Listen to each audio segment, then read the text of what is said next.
Supreme court ने इमरान खान समेत PTI रहनुमाओं के इदारों के खिलाफ बयानात रोकने की दरख्वास्त। क्या किसी के बयानात देने से आला अदलिया कमजोर पड़ गई है? इमरान खान की नफरत अंगेज बयानात से कौन से बुनियादी हकूक मुतासिर हुई? एक शख्स की खातिर मुफादे आमा की शेख 104/80/3 का इख्तियार कैसे इस्तेमाल हो सकता है?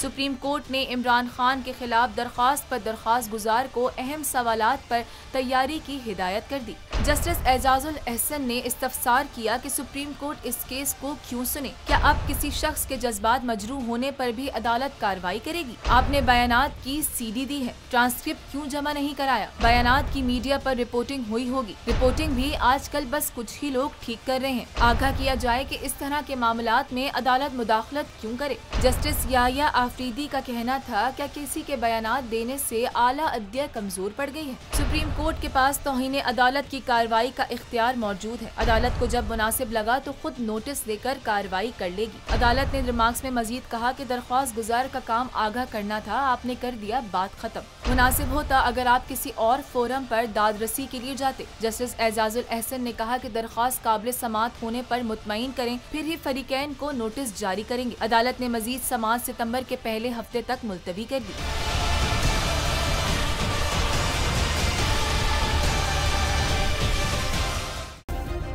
सब्सक्राइब करें और बेल दबाएं ताकि कोई खबर रह न जाए।